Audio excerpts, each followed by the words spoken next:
बिस्मिल्लाहिर्रहमानिर्रहीम। Welcome students to another video lecture. और हम लोग आज chapter number 5 variety of life से नेक्स्ट टॉपिक जो है वो स्टडी करेंगे। प्रीवियसली हमने चैप्टर 5 जो था उसका इंट्रोडक्शन पढ़ लिया था। आज हमारा उसका लेक्चर नंबर 2 है और इस टॉपिक का नाम है नोमेनक्लेचर। ठीक है, क्या होता है नोमेनक्लेचर, इसको भी हम देख लेते हैं। सबसे पहले इसकी हम हिस्ट्री में चलते हैं। हिस्ट्री में the earliest times plants and animals have common names. जब क्लासिफिकेशन स्टार्ट नहीं हुई थी, ये भी लोगों को इस बारे में इल्म नहीं था, तो हर इलाके में हर मुल्क के अंदर किसी न किसी चीज़ के कोई कॉमन नेम हुआ करते थे। चीज़ों को कॉमन नेम से पुकारा जाता था। ठीक है ना। तो मिसाल के तौर पे various reasons have its own name. ठीक है, मिसाल के तौर पे प्याज की एग्जांपल कर लेते हैं। अनियन को इंग्लिश में बोलेंगे प्याज है। पाकिस्तान के मुख्तलिफ हिस्सों में इसको गंडा, बसल और बसल भी इसको हम लोग इसको कहते होते हैं। कहने का मकसद ये है, इसका ओवरव्यू ये है पूरी बात का, कि अगर चीज़ एक है तो नाम भी तो एक ही होना चाहिए, ताकि दुनिया में जब मुख्तलिफ साइंटिस्ट आपस में एक दूसरे से कम्युनिकेशन करें तो उनको पता हो कि ये हम किस चीज़ के बारे में रिसर्च कर रहे हैं, किस चीज़ के बारे में बात कर रहे हैं। अगर जब देखें पाकिस्तान में ही एक चीज़ के मुख्तलिफ नाम हैं।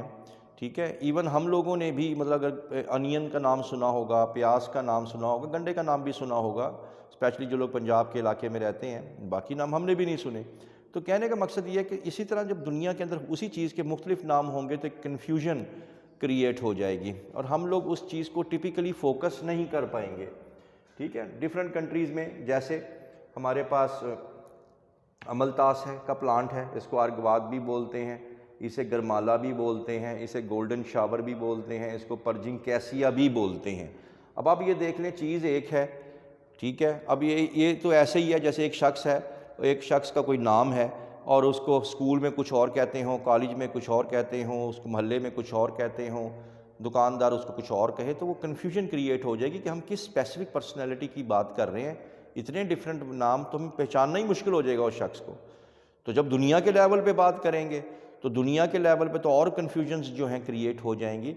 एक साइंटिस्ट जो है वो किसी क्रॉप के ऊपर, किसी एनिमल के ऊपर काम कर रहा है, वो किसी दूसरे साइंटिस्ट से कैसे कम्युनिकेट कर पाएगा कि उसको मुझे क्या प्रॉब्लम उसको आ रही है। वो हो सकता है उसने कोई और जानवर, कोई और प्लांट स्टडी कर रहा हो, दूसरा जो है वो कोई और कर रहा हो, लेकिन दोनों बात किसी एक ही की कर रहे हो। तो हो सकता है कन्फ्यूजन इससे क्रिएट हो जाए। तो इसी वजह से एक और एग्जांपल लेते हैं, ब्लू बेल। अब ब्लू बेल का मतलब ये है कि दुनिया में बेशुमार ऐसे आपको प्लांट्स मिल जाएंगे जिनके फ्लावर्स जो हैं ब्लू कलर के होंगे, जिनके फ्लावर बेल घंटी की तरह के होंगे। तो इसका मतलब ये तो नहीं है कि वो दोनों जिनके ब्लू कलर होगा या जिनकी बेल शेप जिसकी फ्लावर होगा वो एक ही पौधे हों। वो पौधे डिफरेंट भी हो सकते हैं और होते हैं। ठीक है, तो हमें कन्फ्यूजन हो जाएगी।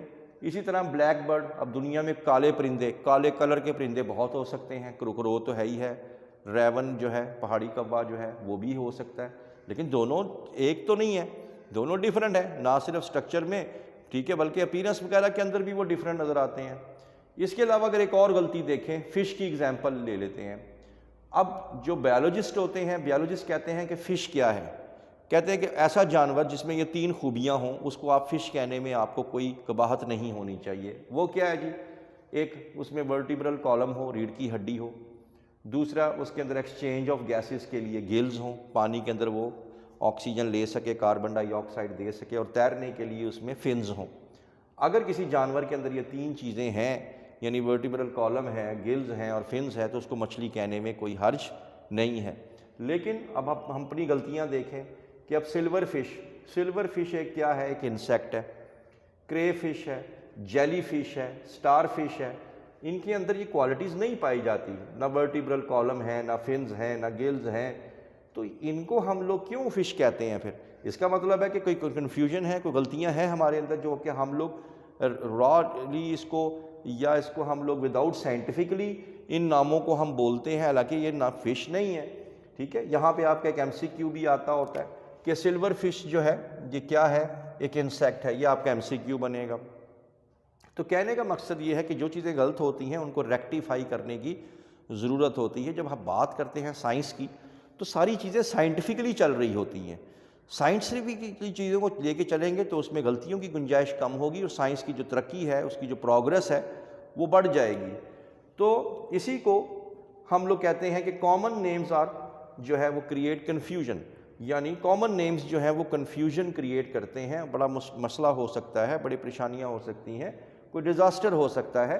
तो इससे बचने के लिए फिर एक साइंटिस्ट थे, इनका नाम था कार्लस लिनियस, जो कि एक स्वीडिश बॉटनिस्ट थे 18वीं सदी में, 18th सेंचुरी के अंदर। उन्होंने एक डिवाइस किया, एक सिस्टम बनाया of classifying the living organisms. तो उन्होंने एक सिस्टम बनाया कि इन चीज़ों को ठीक करने के लिए कि इस तरह की कन्फ्यूजन्स क्रिएट ना हो। उनका बनाया हुआ सिस्टम, ये सिस्टम इज़ यूज्ड इंटरनेशनली। आज भी इनका सिस्टम जो है वो इंटरनेशनली ना सिर्फ एक्सेप्ट किया जाता है बल्कि इसको जो है यूज़ भी किया जाता है। उन्होंने आते साथ ही क्या किया, ही डिस्कार्डेड कॉमन नेम्स। उन्होंने कहा कि पुराने नाम्स, कॉमन नेम्स, जितने भी इलाकाई नाम हैं वो ख़त्म कर दिए और उन्होंने कहा कि साइंटिफिक नेम रखते हैं जो कि पूरी दुनिया के अंदर एक ही नाम हो। और ये नाम उन्होंने लैटिन वर्ड से उन्होंने लिए। और क्योंकि वो बॉटनिस्ट थे, इसी वजह से सबसे पहले उन्होंने 1753 के अंदर प्लांट्स के जो साइंटिफिक नेम्स थे वो रखे उसके अंदर। ये साइंटिफिक नेम कैसे रखे जाते हैं, इसके बारे में आपका शॉर्ट क्वेश्चन भी बन सकता है कि कोई ना कोई खूबी, सम कैरेक्टरिस्टिक्स, उस ऑर्गेनिज्म के अंदर कोई ऐसी खूबी हो या कोई शख्स जो उसको कलेक्ट करके लाए, उसके नाम पे भी रखा गया ताकि वो उनका कोई स्पेसिफिकेशन बनाई जा सके, वो नाम जो है वो बाकियों से यूनिक हो जाए। तो द साइंटिफिक नेम जो है उन्होंने बताया उसके 2 हिस्से होंगे। और ये जो सिस्टम था ये इतनी जल्दी फैला, पूरी दुनिया में बहुत सराहा गया और बहुत जल्दी इसको एक्सेप्ट किया गया और ये बहुत ही मशहूर और पॉपुलर हो गया कि इनको ना सिर्फ प्लांट्स बल्कि 1758 के अंदर इनको जानवरों के भी नाम जो है वो साइंटिफिकली रखने पड़ गए, क्योंकि इसको बहुत ज़्यादा पजीराई पूरी दुनिया के अंदर मिली। अब बाइनोमियल नॉमेनक्लेचर क्या है, जैसे नाम से ही जाहिर है, बाई का मतलब 2 हो गया, नॉमन का मतलब नेमिंग हो गई। तो साइंटिफिक वर्ड कंप्राइज 2 वर्ड्स, ठीक है। आप जितने भी आप लोग दुनिया के अंदर साइंटिफिक नेम देखेंगे वो अब 2 हिस्सों पे मुश्तमिल होते हैं। पहला हिस्सा जो उसका होता है वो जीनस नेम कहलाता है और प्लूरल इसका जेनरा हो जाएगा। इसको जेनेरिक नेम भी कहते हैं और ये हमेशा ये रूल समझ लें आप इसके कि साइंटिफिक नेम हमने लिखना कैसे है। तो जेनेरिक नेम हमेशा वो कैपिटल लेटर से स्टार्ट होगा। आज के बाद आप भी जब भी बायो में कहीं भी ये नाम लिखेंगे तो अब आपकी गलती तस्वुर होगी, क्योंकि अब आप ये पढ़ चुके हैं और आपको इसका पता है।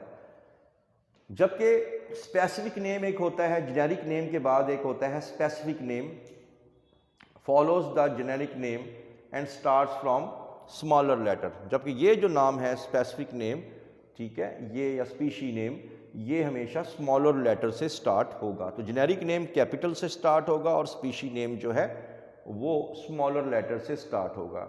ये आप लोग देख सकते हैं, ये कुछ कॉमन नेम हैं और साथ में साइंटिफिक नेम्स हैं। अनियन, यहाँ से आपका एक MCQ भी बन सकता है। अनियन को एलियम सीपा, अब एलियम के लिए आप देख सकते हैं ए जो है वो जेनेरिक नेम है, ए कैपिटल है और सीपा का जो सी है वो शॉर्टर नेम है। तो ये आपने बताना है। अमलतास है, अमलतास में कैसिया फिस्ट्यूला एक जेनेरिक नेम, कैपिटल, एफ जो है स्मॉलर।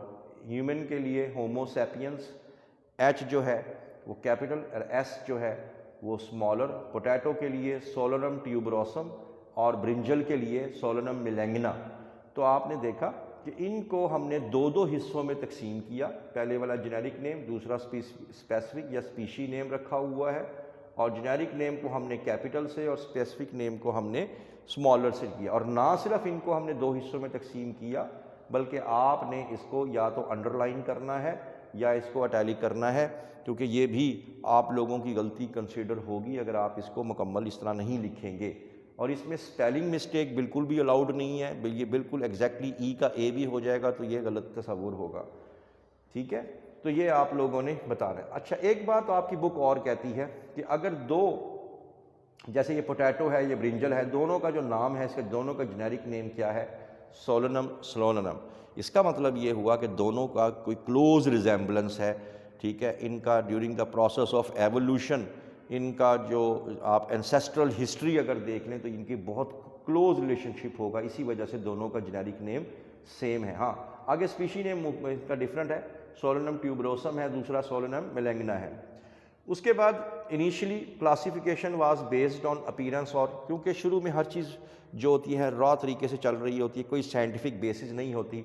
शुरू में जो क्लासिफिकेशन की जाती थी उसकी शक्ल शबाहत पे, उसकी मॉर्फोलॉजी पे, जितने ऑर्गेनिज्म शक्ल में मिलते हैं उनको एक ही ग्रुप के अंदर क्लासीफाई कर लिया जाता था।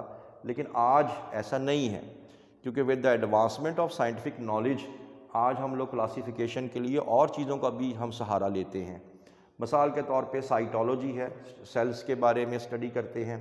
दो जानदारों को क्लासीफाई करने से पहले उनके देखते हैं, सेल्स देखते हैं, फिजियोलॉजी उनके होने वाले फंक्शंस देखते हैं, उनकी जेनेटिक्स के बारे में देखते हैं, और इवन माइक्रोबायोलॉजी मॉलिक्यूलर लेवल पे भी हम चले जाते हैं। ठीक है, वो भी हम लोग स्टडी करते हैं ताकि हमें क्लासिफिकेशन, क्योंकि हमने पढ़ा था अकॉर्डिंग टू सिमिलैरिटी होता है, और उसके अंदर कोई भी जो है ग्रुप में जब किसी को हम रखते हैं तो अकॉर्डिंग टू सिमिलैरिटी, तो इन चीज़ों को परखने के बाद ही उनको हम एक किसी भी क्लासिफिकेशन वाले ग्रुप के अंदर उसको हम तरतीब देते हैं। तो ये आप लोगों का आज का टॉपिक था। तो I hope that you have understood the lecture today. For more interesting videos please stay connected with us. Thank you very much.